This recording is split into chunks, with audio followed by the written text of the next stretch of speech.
ወለጋ ውስጥ የሞቱ የአማራ አርሶ አደሮች አማሮች አይደሉም፣ የኦሮሞ አካሎች ናቸው። ኦሮሞን አምነውና ወደው ከኦሮሞ ሕዝብ ጋር ተዋደው ተጋብተው የሚኖሩ አካል ናቸው። እነሱም መግደል ፕራይመሪሊ ኦሮሞ መግደል ነው። ጤና ይስጥልን ተመልካቾቻችን፣ የፋኖ ኃይሎች ወሳኝና ቁልፍ የሆነችውን የጋሸና ከተማን በቁጥጥራቸው ማስገባታቸው እየተገለጸ ነው። መረጃዎች እንደሚያመለክቱት ከባባድ ምሽጎች ተሰብረው ነው ፋኖዎች በአሁኑ ሰዓት የጋሸናን ከተማ በመክበብ ወሳኝ የተባሉ የከተማዋን ክፍሎች በእጃቸው ያስገቡት። ሌሎች በወሎ አካባቢ የሚገኙ ቦታዎችንም ፋኖዎች በእጃቸው እያስገቡ ነው። በትላንትናው ዕለት የኮንን ከተማ መቆጣጠራቸው ይታወሳል። የዘውትር ተሳታፊ መስመር ላይ ይገኛል። እንግዲህ የጋሸና ከተማ በጣም ወሳኝ ቁልፍ ቦታ ናት። በባለፈው የህወሓትና የፌዴራል መንግስቱ ጦርነት ወቅት ጋሸናን ለመያዝ በሁለቱ ኃይሎች መሃል የተደረገውን ፍልሚያ እናስታውሳለን። እቺ ከተማ ወታደራዊ ጠቀሜታዋ የጎላ በመሆኑ የኃይል የበላይነት የያዘ አካል ወታደራዊ ጠቀሜታ ወይም ወታደራዊ የበላይነት ሊኖረው እንደሚችል ነው የሚታመነው። እስቲ የጋሸና ከተማ በፋኖች እጅ መግባቱን በተመለከተ ያለው መረጃ ምን ይመስላል?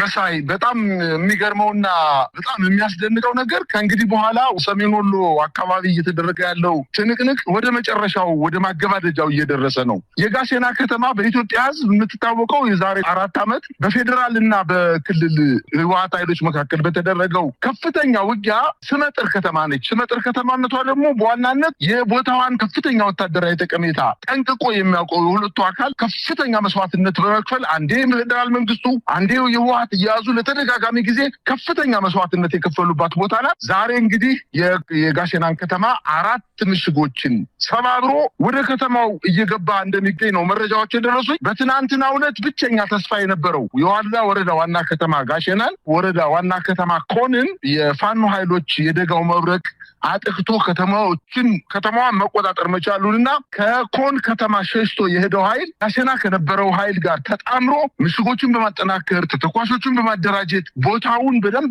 አድርጎ ጠብቆ ለፋኖ ኃይሎች ላለማስነጠቅ ከፍተኛ ጥረት አድርጎ ነበረ።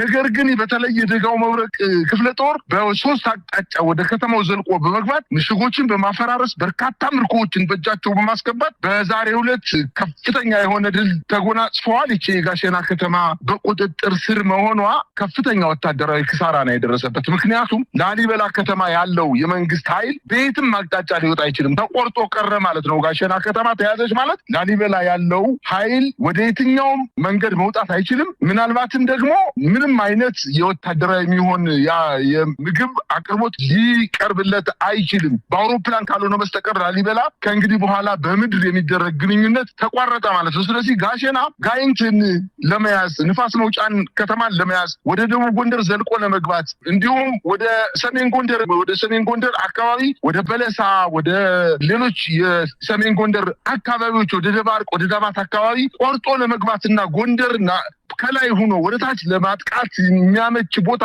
በመሆኗ መንግስት ከፍተኛ መስዋዕትነት ከፍሎ ከተማን ለረጅም ጊዜ ሲከላከል ቆይቷል። ዛሬ ግን እንግዲህ የጋሸና ከተማ በጣም እስከ ዛሬ ድረስ ከተገኘው ከዋጃ ከምትባለው ከተማ በዘለለ ቀጥሎ የጋሸና ከተማ ነው ወታደራዊ ቁልፍ ቦታ ተብላ የምትጠቀሰው። እችን ከተማ ዛሬ በጣም በከፍተኛ ውጊያ ምሽጎችን ሰባብረው ወደ ከተማዋ ዘልቀው መግባታቸውን ነው መረጃዎች የሚያሳይ።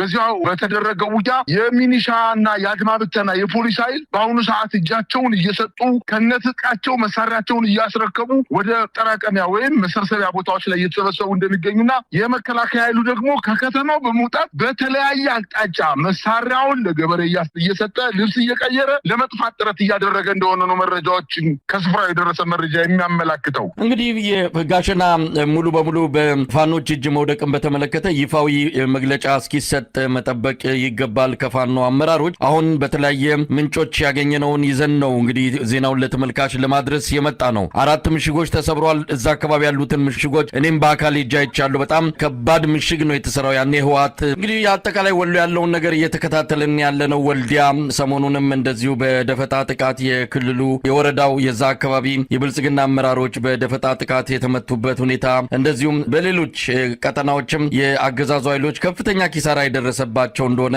ሲገለጽ ቆይቷል። ለዚህ የተለያዩ ምክንያቶችን እያቀረበ ከዚህም ባሻገር የሃይማኖት ካርድ በመምዘዝ የእስልምና አባትን በሴራ እንዲገደሉ ከተደረገ በኋላ ተቃውሞ እንዲነሳና የፋኖ እንቅስቃሴ ላይ የኢትዮጵያ ሙስሊሞች የአማራ ሙስሊሞች ሰልፍ እንዲያደርጉ ሁሉ በአገዛዙ ከፍተኛ ርብርብ የተደረገበት ሁኔታ ነው የተከሰተው። ስለዚህ እየተሸነፈ በመጣ ቁጥር እየተመታ በመጣ ቁጥር አደገኛ የሆኑ የኢትዮጵያ ሕዝብ እርስ በርሱ እንዲተላለቅ የሚያደርጉ አጀንዳዎችን የመምዘዝና ያንንም በከፍተኛ ወጪና የኢንተለጀንስ ስራ ሊያቀጣጥልና ደም ሊያቃባ ስለሚችል ከፍተኛ ጥንቃቄ መደረግ እንዳለበት ከወዲሁ መልእክቶች እየተሰሙ ነው። ምጨምረው ካለ መሳይ በዚህ በመካነ ሰላም አካባቢ የተፈጠረው ችግር የመካነ ሰላም ሕዝብ ብቻ ሳይሆን አጠቃላይ የአማራ ሕዝብ በደንብ አድርጎ ስርግንዱን ተረድቶታል። ባይረዳው ኑሮማ እነሱ ባቀዱትና በጠነሰሱ ሴራ አማካኝነት የአማራ ሕዝብ ለሁለት ተከፍሎ አንተ ክርስቲያን አንተ ሙስሊም ተብሎ ይተላለቅ ነበረ። ነገር ግን ሴራውን አውቀውታል።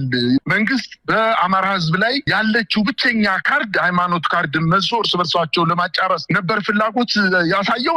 ታወቀበት። የግማሽ ቀን የሆነ የተወሰኑ ሰዎች በፌስቡክ ላይ የተለጠፉ ነገሮችን በማየት የተወሰነ እንቅስቃሴ አድርገው ነበር። ግን የዛ ከተማ ትልልቅ የሃይማኖት አባቶች፣ ትልልቅ ሽማግሌዎች ከክርስቲያኑ ጋር አብረው ተጻምረው ሲሰሩ ችግሮቻቸውን በሽምግልና ሲፈቱ የነበሩ ሰዎች ቁጭ ብለው ተነጋግረው ይሄ ነገር ከኛ አይደለም፣ ስርግንዱ ከኛ አይደለም፣ ከሌላ ቦታ የመጣ ነው። ስለዚህ መፍትሄ ሊሰጠው ይገባል።